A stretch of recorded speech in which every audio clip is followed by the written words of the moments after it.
Le conseil de classe de cette Argentine-Angleterre. Et une fois n'est pas coutume, nous n'allons pas commencer avec un joueur, mais avec un sélectionneur, Thomas Tuchel, qui dirige l'équipe d'Angleterre, Raphaël. Oui, parce qu'on s'interroge, parce que son équipe a mené 1-0. Et que s'est-il passé? On va vous afficher la double compo. Compo début de match, compo fin de match. Et, enfin, pas fin de match, mais vraiment dès... 65e, 69e, quoi. Bon, jusqu'au bout du bout. Eh bien, il a mis le bus. Thomas Tuchel, la compo à droite. Il va terminer avec Burn, Gueye et Konsa, plus les O'Reilly, Rodgers qui faisaient les pistons droits. Bref, une équipe ultra défensive. Vous connaissez le scénario.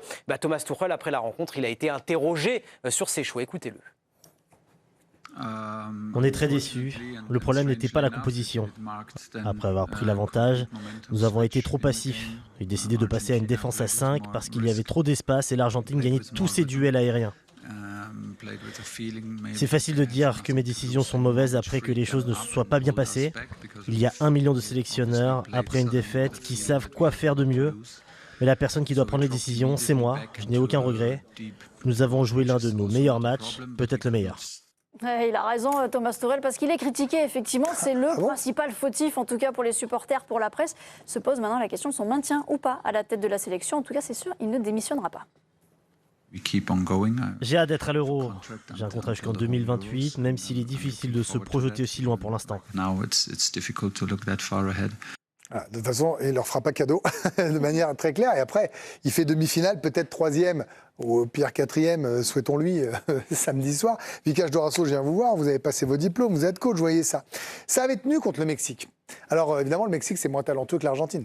Ça, c'est la première constatation. Mais tous hier, je ne sais pas, on n'a pas tous regardé le match ensemble, mais nous, on est pas mal à avoir un groupe commun, à se parler en disant, mais qu'est-ce qu'ils font?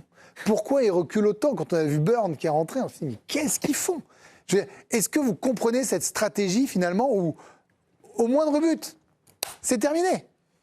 Même s'il peut, après, en prolongation, faire rentrer. Ce sont des choix, en tout cas, il est obligé de les assumer jusqu'au bout. Non, mais vous, est-ce que vous les comprenez? Ça peut se comprendre aussi. Tu mènes 1-0, tu défends ton but. Après, ils ont mal défendu leur but. Quand il dit les centres arrivés, c'est aussi peut-être empêcher les centres d'arrivée qu'il fallait faire. J'ai pas vu vos appréciations. Dépassé, individualiste, pas compris, erreur fatale. Hein. Autant pour moi. Continuez, Victor. Ouais, je l'ai trouvé. Alors moi, ça remet en cause pour moi ses choix de départ dans sa sélection et les choix pendant le match. Comment Saka ne joue pas, comment Rashford... en vrai, Saka, quand il est rentré, il n'a pas fait des bons matchs. À un moment, Rodgers fait un très bon match hier. Franchement, moi, à la limite, c'est pourquoi Rodgers n'est pas titulaire depuis le début, ma question. Parce que Morgan Rodgers, c'est un drôle de joueur, quand même. Ouais, c'est lui qui fait le centre encore hier. Parce qu'il est en conflit avec Bellingham. Enfin, il y a tout un truc qui est pas clair dans sa gestion. En gros, mais quand vous me dites, je remets sa liste. On va tous en parler. Foden, vous pensez qu'un Foden ou un Cole Palmer, là, il change il y a un moment dans la sélection? Le bloc bas, quand il joue bloc bas, il n'y a plus qu'une ligne.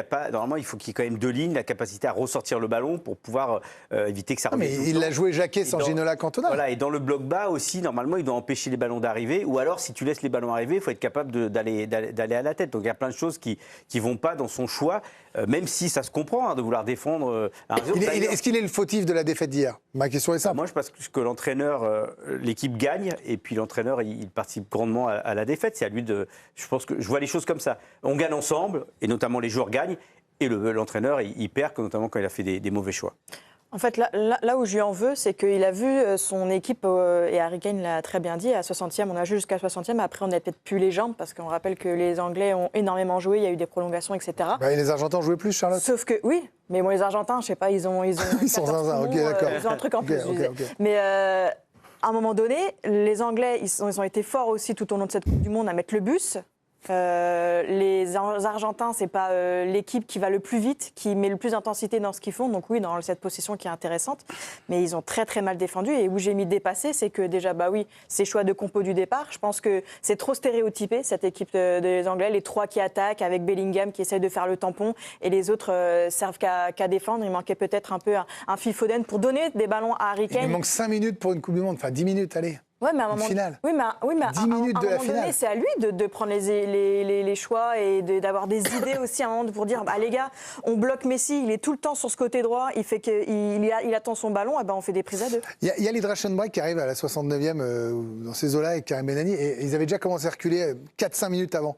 En fait, je me dis qu'à ce moment-là, en regardant bêtement ma télé, il va leur dire les gars, attention, vous êtes en train de reculer de vous-même, là, les joueurs, pour le coup, je pense que c'est les joueurs. Et en fait, lui, il insiste, il fait rentrer des joueurs et leur dit encore de rester bas.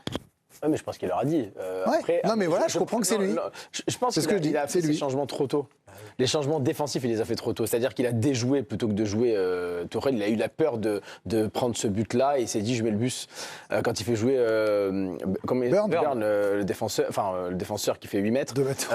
Honnêtement, il le fait entrer trop tôt et même les Argentins, ça leur donne le ballon et ils se disent, ça va être que de l'attaque-défense. On voit bien qu'il n'a pas de ballon. Et en fait, moi je veux bien. C'est pour ça que je mets erreur fatale parce que sur ce match-là, il fait une erreur fatale. Mais contre le Mexique, par exemple, où ils sont en galère, ils sont à 10 contre 11, il fait de bons changements. s'entend. Il fait exactement. Mais 10 tactiquement ce qu'il contre faut. 11. Et 10 contre. Non, mais tactiquement, il fait exactement ce qu'il fallait faire pour contenir les Mexicains, la folie mexicaine sur la fin. Donc voilà, on peut le critiquer effectivement, mais c'est quand même lui qui emmène cette équipe-là en demi-finale de Coupe du Monde. Mais parce qu'encore avant, contre le Mexique, l'équipe est là de la réaction, l'équipe est là encore présente. Là, hier soir, elle n'est plus présente, l'équipe. Pourquoi il fait rentrer Burn? Parce qu'il le dit lui-même, on est battu dans le duel aérien. C'est quand même quelque chose, un jeu Ce qui est important. factuellement vrai. C'est un jeu important dans le jeu anglais. Et donc, c'est pour ça qu'il fait le rentrer.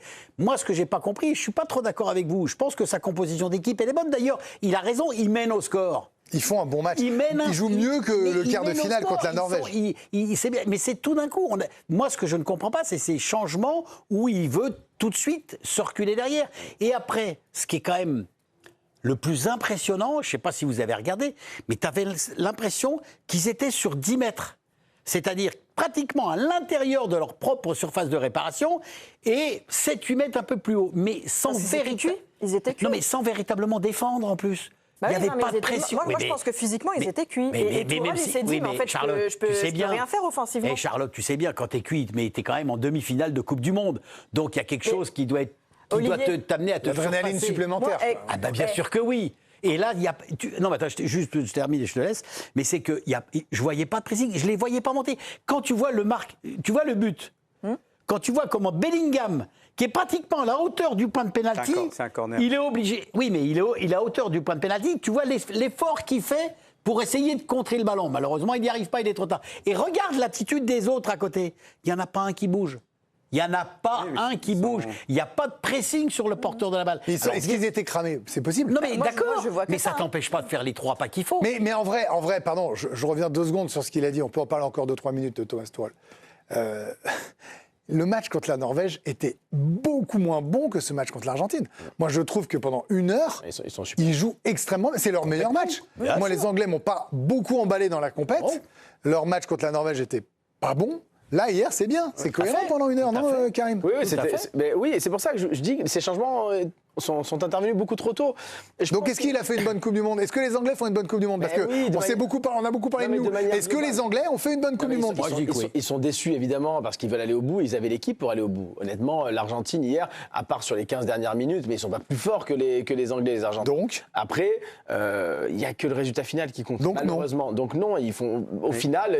Il n'y a qu'un gagnant sur les 4 top 4 de la demi-finale. Parce qu'on les attendait quand même à ce niveau-là. Ils n'ont pas surperformé. C'est-à-dire on les Comme attendait nous. en demi-finale, comme nous. Voilà, donc il fait pas une excellente Coupe du Monde. Tous ces meilleurs joueurs techniques capables de faire des différences, d'apporter autre chose que de la vitesse ou de la profondeur. C'est Xhaka sur le banc, Rashford sur le banc, Palmer, Foden, c'est quand même Vous surcotez un peu Rashford quand même. Pardon? Ouais, vous surcotez un peu Rashford. Il a commencé titulaire, il peut rentrer un peu plus tôt, il peut faire rentrer chacun à un moment à 2-1. Il peut envoyer 2-3 joueurs capables de faire la différence. Il a fait. C'est là, j'entends. Aujourd'hui, ça vous donne raison. Mais non, mais à 10 on a minutes. 4 joueurs, on en a 10 minutes près.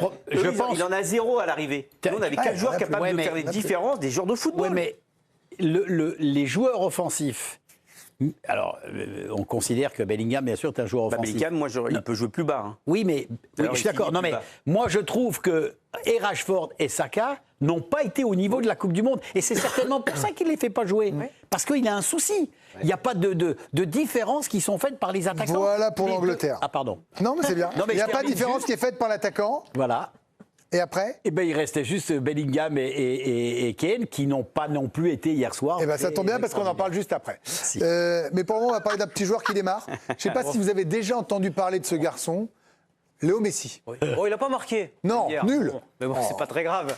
Il a réalisé 2 passes décisives, les 2 passes importantes, 97 ballons touchés, 71% de dribbles réussis sur les 14 qu'il a tentés. Dans les duels, il était pas mal aussi, 60%. Les centres, la note de 7 sur 10. C'est l'homme qui fait tourner cette équipe d'Argentine dans ce mondial. Regardez, alors c'est le meilleur buteur, 8 buts. C'est le deuxième meilleur passeur. 4 passes décisives. C'est celui qui a délivré le plus de passes avant un tir, 25, le plus de centres précis, 21. Et ça nous a étonné, cette petite statistique. C'est le meilleur Argentin dans les duels aériens gagnés. 51 duels aériens gagnés par Lionel Messi, ça nous a amusés. Qu'est-ce que vous voulez qu'on rajoute? On va vous donner les appréciations. Le roi pour Charlotte, phénoménal. Pour Vikash, exceptionnel pour Olivier. Et le boss final pour Karim Benani. Charlotte, je sais que vous êtes une adoratrice du Barça et de Léo Messi, donc ça, quelque part, ça va quand même vous faire plaisir. Mais je ne sais pas comment, à 39 ans, en ayant joué à MLS, en marchant plus de 5 km, Raphaël nous l'a montré, la stat, c'est le seul à faire ça. Là, moi, ce qui me bute, ce qui m'impressionne, ce qui me fait lui dire que c'est le plus grand, enfin, je ne sais même pas comment on peut discuter, c'est que le gars, à la 75e, il accélère plus qu'à la première. Il fait un centre au millimètre. Il a déjà 2 centres qui peuvent amener un but.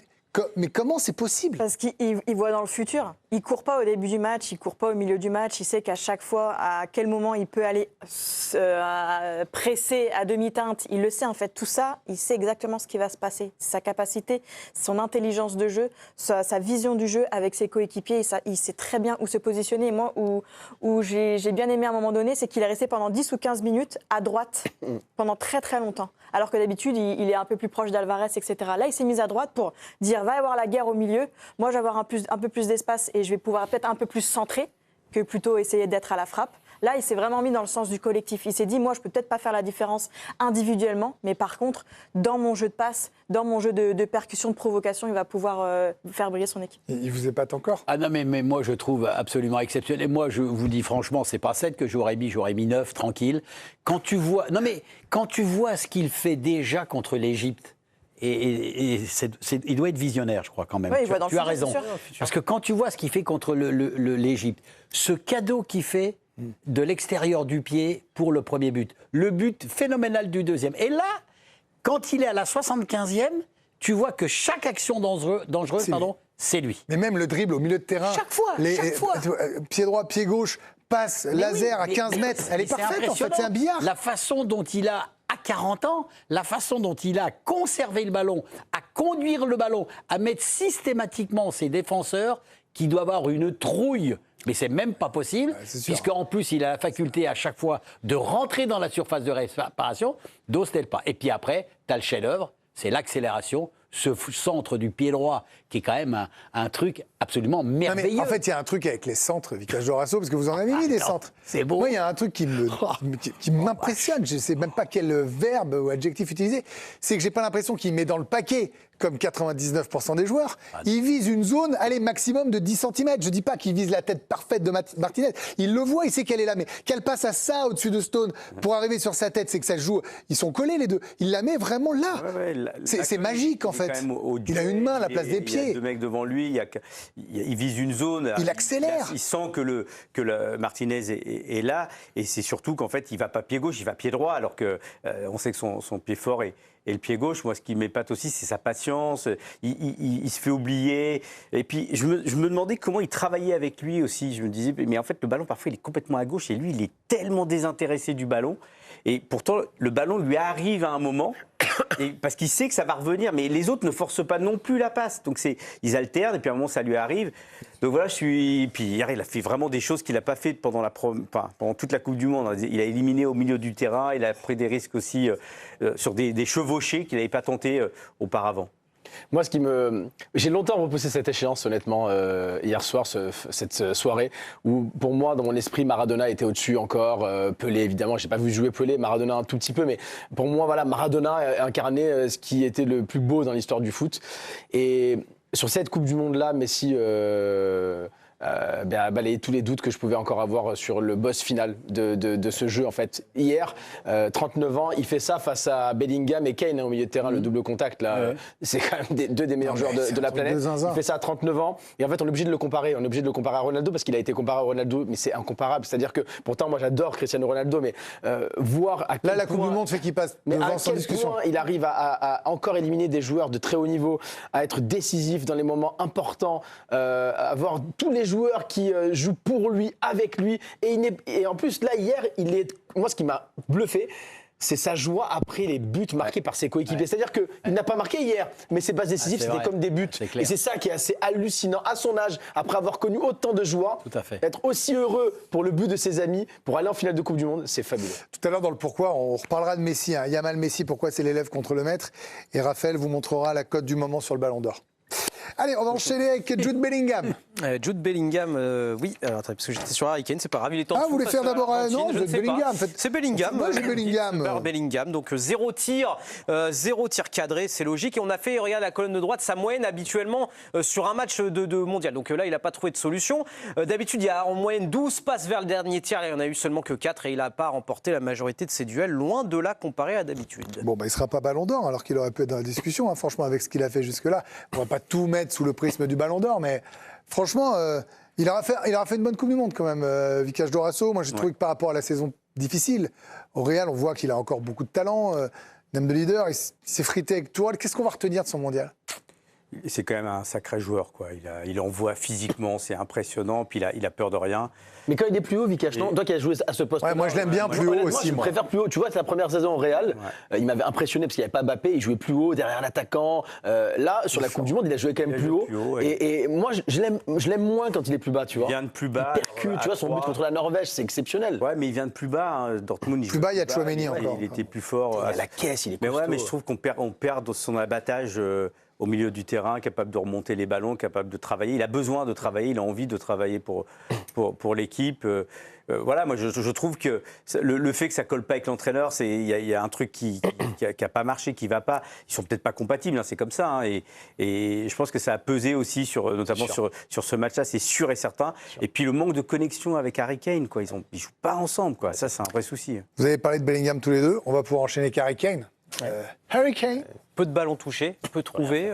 Un seul tir pour Harry Kane, seulement 9 passes réussies, 0 dribble réussi sur les pauvres 2 qu'il a tenté, 25% de duels gagnés sur 8 disputés. Et je voulais vous montrer sa touch map, là où il a touché des ballons. Et ben regardez, et ça c'est terrible pour un avançant, il y a 0 ballon touché dans la surface de réparation adverse hier soir face à l'Argentine. Alors Olivier Rouillet, vous l'avez écrit évidemment avant le match en lui donnant 2-3 petits conseils en tant que également attaquant international. Vous l'avez expliqué la vie quand même, j'imagine ?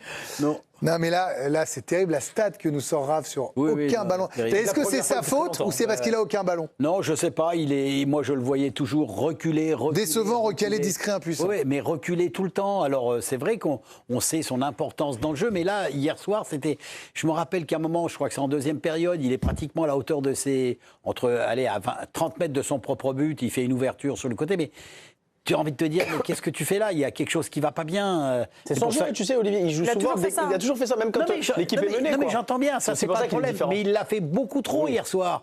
Et il faisait que ça. En fait. C'est quand même un truc qui est quand même décevant dans la façon dont les Anglais ont joué. En deuxième période, il est pratiquement toujours. Non, mais c'est une erreur de pas s'être mis à son service, en fait, puisqu'on dit qu'on est tout le monde est au service de Messi. Là, tout le monde, Charlotte, doit jouer que pour Kane, finalement. C'est assez simple, non ? Alors que pour, non, mais en tout cas, il s'est trompé un peu de combat, je trouve, Kane, parce qu'au Bayern, c'est bien, parce qu'il vient chercher des ballons, il est généreux dans les efforts, il vient défendre de temps en temps avec les 6, mais parce qu'à côté de lui, il y a des Musiala, il y a des Olysée, etc. Ouais. Là, en fait, c'est pour ça que je disais que c'était un jeu très stéréotypé. Lui, il doit rester embêté cette ligne défensive adverse. Et lui, il venait chercher des ballons. Bellingham venait chercher du ballon. Et au final, il n'y avait que Gordon et c'était qui à droite déjà ? Rodgers. Rodgers qui était seul au monde. Donc je suis très très déçu même de ces 2 derniers matchs. Il redescendait aussi beaucoup pour aspirer les centraux. C'est le point faible de l'Argentine. Oui, mais et il descendait vachement aussi pour que les 2 centraux les aspirent pour envoyer aussi les mecs sur les côtés. Ça n'a pas marché parce que pour le coup, Gordon et Rodgers ont été bons, mais ils n'ont pas réussi à faire ça. Il n'a pas eu ce rôle-là. C'est pour ça que tu parlais de Cole Palmer ou de Phil Foden qui peut-être aurait eu ce rôle-là. Un dernier mot sur un joueur argentin qui a mis ce but, Enzo Fernandez. Il change tout. Et au-delà de son but, alors il a eu une note de 8 sur 10. L'un des meilleurs joueurs argentins hier, tellement influent dans le jeu, 104 ballons touchés et seulement 9 perdus. Voilà, il a été très important dans la victoire des Argentins hier. Guerrier puissant, bon élève exceptionnel.